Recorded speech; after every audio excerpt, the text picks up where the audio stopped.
প্রিয় দর্শক, প্রাচীনকাল থেকে আজ পর্যন্ত মানব সভ্যতার ইতিহাসে যে জিনিসটি এখনো পরিবর্তন হয়নি সেটা হচ্ছে মানুষ আর মানুষের যুদ্ধ। বর্তমানেও কিন্তু আমরা দেখতে পাচ্ছি এক দেশ হতে আরেক দেশ, এক গোষ্ঠী হতে আরেক গোষ্ঠী, এক জাতি থেকে আরেক জাতি প্রাচীনকাল থেকে আজ পর্যন্ত কি একইভাবেই যুদ্ধ বা সংগ্রাম চলছে। বর্তমানে আমরা যদি তাকাই, বর্তমানে যে যুদ্ধ চলছে রাশিয়া ইউক্রেনের মধ্যে, ইসরায়েল এবং প্যালেস্টাইনের যুদ্ধ হচ্ছে। তো প্রিয় দর্শক, এই আজকের এই সমাজের মতো কিন্তু প্রাচীন সমাজটা এত বিভক্ত ছিল না। প্রাচীনকালে দুটি সাম্রাজ্য কোনোভাবে অন্য অন্য সাম্রাজ্যকে দখলে রাখতো। তার মধ্যে যেমন ছিল রোমান এম্পায়ার আর একটা হচ্ছে পার্সিয়ান এম্পায়ার। এদের আন্ডারে কিছু কিছু সাম্রাজ্য ছিল। বিংশ শতকের প্রথম দিকে ঘটে চলা এই যুদ্ধে শুধুমাত্র একাধিক সাম্রাজ্য বা জাতি অংশগ্রহণ করেনি, এই যুদ্ধে গোটা বিশ্বই অংশগ্রহণ করেছিল। এই যুদ্ধে যে পরিমাণ ক্ষয়ক্ষতি ও প্রাণহানি ঘটনা ঘটেছিল তা বিগত 500 বছরেও এরকম প্রাণহানি ও ক্ষয়ক্ষতির ঘটনা ঘটেনি। আপনারা নিশ্চয়ই বুঝতে পেরেছেন প্রথম বিশ্বযুদ্ধের কথা বলা হচ্ছে। এই যুদ্ধে প্রায় 7 কোটির মতো মানুষ অংশগ্রহণ করেছিল। 1914 সালের 28 জুলাই থেকে শুরু করে 1918 সালের 11 নভেম্বর পর্যন্ত প্রায় যুদ্ধে বয়স চলা প্রায় 1.5 কোটি নাগরিক সহ প্রায় 2.5 কোটি মানুষ প্রাণ হারান। প্রিয় দর্শক, প্রথম বিশ্বযুদ্ধের কারণ জানতে হলে আমাদেরকে 50 থেকে 70 বছর আগে ফিরে যেতে হবে। ওই সময় বিশ্ব মানচিত্র এমন শতাধিক রাষ্ট্র বিভক্ত ছিল না, বরং ওই সময় অধিকাংশ অঞ্চলগুলি ইউরোপ বা এশিয়ার পরাশক্তির দখলে ছিল। 1878 সালে বার্লিন সম্মেলন অস্ট্রিয়া হাঙ্গেরিয়াকে বসনিয়া ও হার্জগোভিনা ভোগ দখলের অধিকার দিয়েছিল। তারপরে অঞ্চল দুটি তুরস্ক সাম্রাজ্যের আংশিক নিয়ন্ত্রণে ছিল। 20 শতকের গোড়ার দিকে নব্য তুর্কি আন্দোলনের সূচনা হলে তুরস্ক সাম্রাজ্যের সংকট তীব্র হয়। এই আন্দোলনের সুযোগ নিয়ে 1908 সালে অস্ট্রেলিয়ার পররাষ্ট্রমন্ত্রী আরেনথাল উক্ত প্রদেশ দুটিকে সরাসরি দখল করে নেওয়ার ঘোষণা দেয়। রাশিয়া এর তীব্র বিরোধিতা করে, কারণ বসফরাস ও দার্দানালিস প্রণালীর কারণে রাশিয়া এই এলাকার উপর নির্ভরশীল ছিল। একই সাথে সার্বিয়াও তীব্র ক্ষোভ প্রকাশ করে, কারণ বিপুল সংখ্যক স্লাভ জাতিভুক্ত মানুষ বসনিয়া ও হার্জগোভিনাতে বসবাস করত। অস্ট্রিয়া কর্তৃক অধিকৃত হলে এই বিপুল সংখ্যক মানুষ হ্যাবসবার্গ সাম্রাজ্যের প্রজায় পরিণত হয়। রাশিয়ার সমর্থন পেয়ে সার্বিয়া সামরিক প্রস্তুতি নিতে শুরু করে। ত্রিমৈত্রী চুক্তির অন্যতম মিত্রদের ইতালি ও অস্ট্রেলিয়ার পদক্ষেপ ক্ষুব্ধ হয়, কারণ অ্যাড্রিয়াটিক উপকূলে ইতালির স্বার্থ জড়িত ছিল। তবে জার্মানির কাছ থেকে অস্ট্রো হাঙ্গেরি পূর্ণ সমর্থন পায়। এই সংকটের অতিরিক্ত তাৎপর্য ছিল অনেক গভীর। রাশিয়া বুঝেছিল জার্মানি তার শক্তিশালী শত্রুতে পরিণত হয়েছে, তাই সে ব্রিটেনের সাথে তার ঘনিষ্ঠতা বাড়ায়। জার্মানির শক্তিশালী নৌবহর ব্রিটেনের জন্যও আশঙ্কার কারণ হয়ে দাঁড়িয়েছিল, তাই ব্রিটেন ফ্রান্সের সাথে মিত্রতার বন্ধন সুদূর করতে প্রবাসী হয়। এদিকে অস্ট্রিয়া ও সার্বিয়ার মধ্যে তিক্ত সম্পর্ক তৈরি হয়। 1905 সালের পর থেকে মরক্কোতে ফরাসি প্রভাব বৃদ্ধি পায়। 1911 সালে একটি বিদ্রোহ দমনের অজুহাতে ফ্রান্স মরক্কোর রাজধানী ফেস দখল করতে সেনা পাঠায়। দর্শক, জার্মানিতে বাধা দেয়। তারা প্যান্থার নামে একটি যুদ্ধজাহাজ পাঠায় ও দাবি করে যে নিরাপত্তার অজুহাতে ফ্রান্স মরক্কো দখল করলে ক্ষতিপূরণ হিসেবে সমগ্র ফরাসি কঙ্গো জার্মানির হাতে তুলে দিতে হবে। ব্রিটেনের সাথে ঘনিষ্ঠ সম্পর্ক, রাশিয়ার ক্রমবর্ধমান দাপট আর নিজ দেশের আগ্রাসী জাতীয়তাবাদের ঢেউ ফ্রান্সকে সাহসী করে তুলেছিল। তারা জার্মানির দাবি প্রত্যাখ্যান করে উত্তর আফ্রিকা উপকূলে একটি জার্মান বন্দরে অবস্থান ব্রিটেন মেনে নিতে চায়নি, তাই তারাও সরাসরি জার্মানির বিরোধিতা শুরু করে।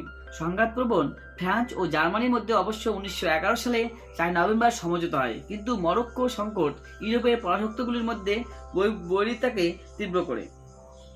এই সময় শুরু হয় বলকানের যুদ্ধ। এই দিনগুলিতে আন্তর্জাতিক উত্তেজনার অন্যতম প্রধান উৎস হয়ে উঠছিল অটোমান তুরস্ক সাম্রাজ্য। দক্ষিণ পূর্ব ইউরোপ, পশ্চিম এশিয়া ও উত্তর আফ্রিকার নিয়ন্ত্রক ছিল এই বিশাল অটোমান সাম্রাজ্য। 1911 সালের শেষের দিকে লিবিয়াকে উপনিবেশ পরিণত করার লক্ষ্যে ইতালি লিবিয়া আক্রমণ করে। বেঁধে যায় ত্রিপোলির যুদ্ধ।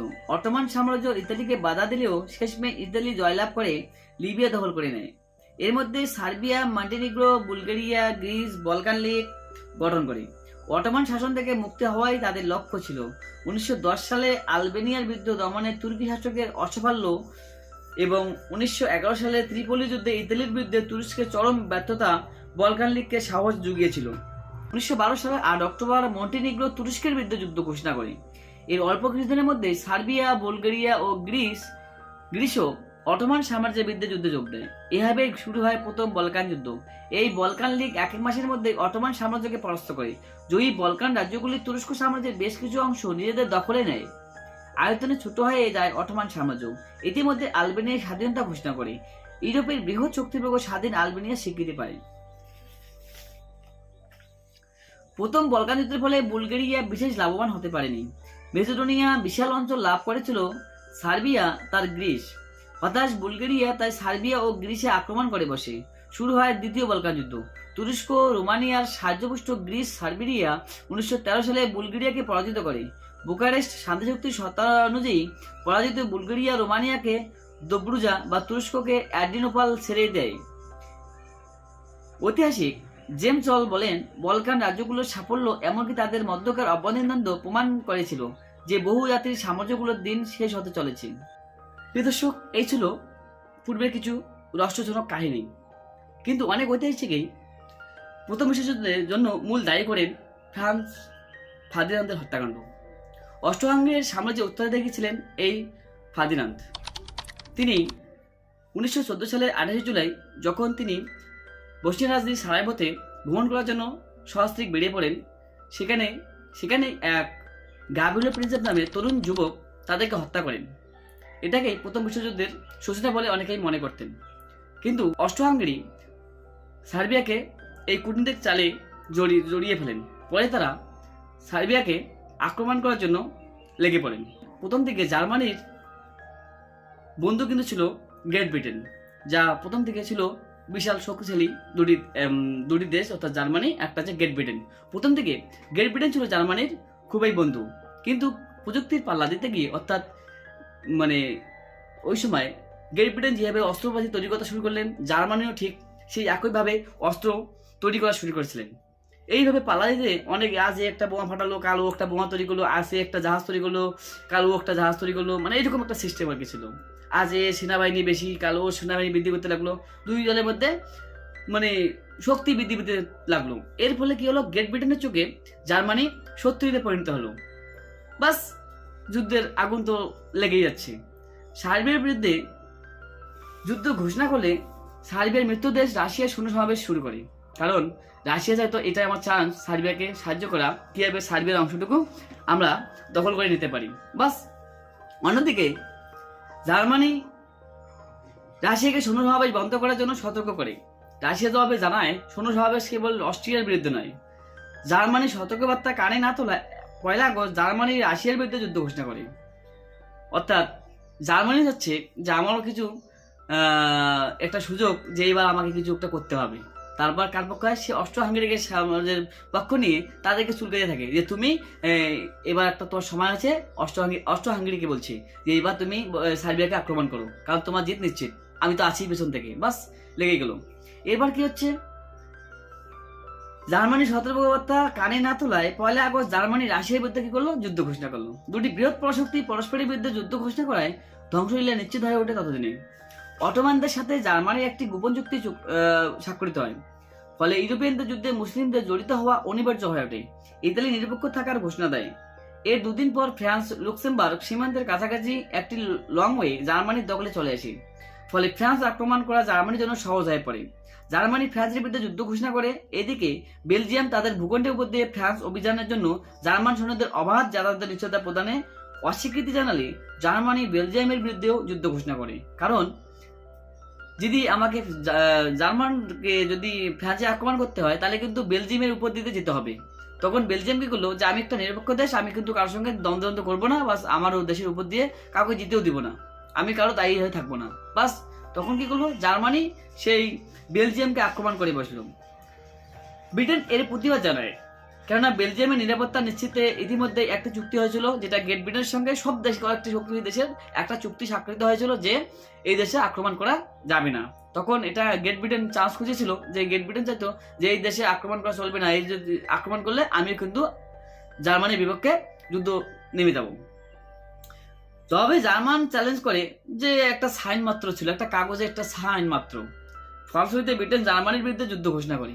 বাস, একই দিনে মার্কিন যুক্তরাষ্ট্র তার নিরপেক্ষতা ঘোষণা করে। এদিকে আবার মার্কিন যুক্তরাষ্ট্র যাচ্ছে যে আমি নিরপেক্ষ থাকবো, কারণ আমার এই যে যুদ্ধ করতে যে ক্ষয়ক্ষতি, এত কিছু যে খাবার দাবার, এত হাতিয়ার পাতি কে দিবে? যুক্তরাষ্ট্র থেকে সবকিছু খাবার দাবার বা অস্ত্রপাতি সমস্ত কিছু রপ্তানি করা হচ্ছে, ফলে সে কিছু একটা মোটা অঙ্কের টাকা সে অর্থ লাভ করতে লাগলো। সে আস্তে আস্তে শক্তিশালী বা তাদের পুঞ্জিত যে অর্থ সেটা বৃদ্ধি করতে লাগলো, সেজন্য সে নিরপেক্ষ থাকতে চাইলো। পরবর্তী কয়েকদিনের মধ্যে মন্টিনিগ্রো ফ্রান্স, অস্ট্রেলিয়া, জার্মানির বিরুদ্ধে যুদ্ধ ঘোষণা করে। আগস্টের 23 তারিখে মিত্রশক্তি যোগ দেয় এশিয়ার পরাশক্তি জাপান। জার্মানির বিরুদ্ধে যুদ্ধ ঘোষণা করে। সেপ্টেম্বরের মধ্যে অস্ট্রেলিয়া ও নিউজিল্যান্ড মিত্রশক্তিতে যোগ দেয়। ব্রিটেনের উপনিবেশ দেশগুলোর থেকে সৈন্যরা মিত্রশক্তির পক্ষে যুদ্ধে অংশগ্রহণ করে। আমাদের জাতীয় কবি কাজী নজরুল ইসলাম এই সময় যুদ্ধে অংশগ্রহণ করেছিলেন, কারণ ওই সময় কিন্তু আমাদের যে গ্রেট ব্রিটেন যেটা বলতো, কিন্তু আমাদের ওই সময় আমাদের দেশ তাদের অধীনে ছিল। তারা কি করতো, যে আমাদের দেশকে তারা পরাজয় করে রেখেছিল, অর্থাৎ আমাদের দেশে তারা আধিপত্য করছিল, তারা আমাদের দেশকে শোষণ করা শুরু করেছিল। ওই সময় যে পরিমাণ অর্থ ব্যয় হতো, গ্রেট ব্রিটেন কিভাবে পাইতো? ফলে এই আমাদের দেশ, আমাদের যে কয়েকটি দেশ ওদের আন্ডারে ছিল, পরাধীন অবস্থায় ছিল, আমাদের দেশ থেকে সে অর্থ, ধন সম্পদ, সে কর ব্যবস্থা বৃদ্ধি করে দিয়ে সে আমাদের দেশ থেকে লুটপাট করা শুরু করে দিয়ে সে এখান থেকে সবকিছু নিয়ে সে ওইদিকে সবকিছু যোগান দিত। এই সময় কি হতো, আমাদের দেশ থেকেও কিছু সৈনিক সে এখান থেকে কয়েক লক্ষ সৈনিক ওখানে নিয়ে গেছিল, যুদ্ধে জার্মানির বিরুদ্ধে লেগে দিয়েছিল, যাতে আমরা জার্মানির বিপক্ষে ওদের হয়ে লড়াই করি, গ্রেট ব্রিটেনের হয়ে আর কি। জার্মানি প্রথম কয়েক মাসে বেলজিয়াম দখল করে নেয়। ফ্রান্সের দিকে অগ্রসর হলেও ফরাসি সেনাবাহিনীর সামনে টিকতেই পারেনি জার্মানি, কারণ ওই সময় জার্মান ভাবতো তো সামান্য, কিন্তু ফ্রান্সের যে এত শক্তিশালী আর্মি ছিল সে কিন্তু ভাবতে পারেনি। ফলে কি হলো, সে অত সহজেই ফ্রান্সকে দখল করতে, অর্থাৎ ফরাসিকে দখল করতে পারেনি।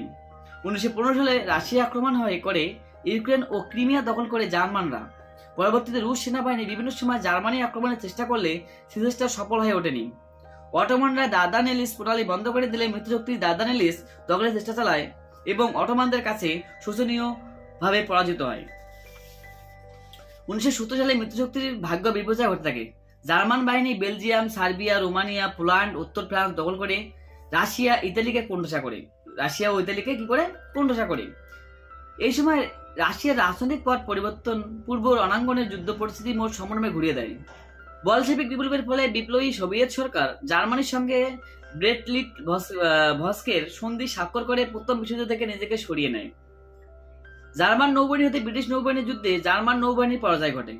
জার্মানির অধিকাংশ যুদ্ধ জাহাজ ধ্বংস হয়ে যায়।